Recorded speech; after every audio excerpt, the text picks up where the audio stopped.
1 Samuel, chapitre 31. Les Philistins livrèrent bataille à Israël, et les hommes d'Israël prirent la fuite devant les Philistins et tombèrent morts sur la montagne de Gilboa. Les Philistins poursuivirent Saül et ses fils, et tuèrent Jonathan, Abinadab et Malchishua, fils de Saül. L'effort du combat porta sur Saül. Les archers l'atteignirent, et le blessèrent grièvement. Saül dit alors à celui qui portait ses armes, « Tire ton épée, et m'en transperce, de peur que ces incirconcis ne viennent me percer et me faire subir leurs outrages. » Celui qui portait ses armes ne voulut pas, car il était saisi de crainte.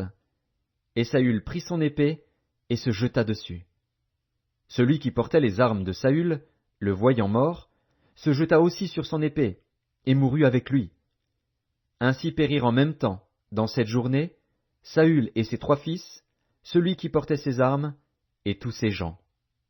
Ceux d'Israël qui étaient de ce côté de la vallée et de ce côté du Jourdain, ayant vu que les hommes d'Israël s'enfuyaient et que Saül et ses fils étaient morts, abandonnèrent leur ville pour prendre aussi la fuite. Et les Philistins allèrent s'y établir. Le lendemain, les Philistins vinrent pour dépouiller les morts, et ils trouvèrent Saül et ses 3 fils tombés sur la montagne de Gilboa. Ils coupèrent la tête de Saül et enlevèrent ses armes. Puis ils firent annoncer ces bonnes nouvelles par tout le pays des Philistins dans les maisons de leurs idoles et parmi le peuple. Ils mirent les armes de Saül dans la maison des Astartés, et ils attachèrent son cadavre sur les murs de Beth-Shan. Lorsque les habitants de Jabès en Galaad apprirent comment les Philistins avaient traité Saül, tous les vaillants hommes se levèrent, et, après avoir marché toute la nuit, ils arrachèrent des murs de Beth-Shan le cadavre de Saül et ceux de ses fils.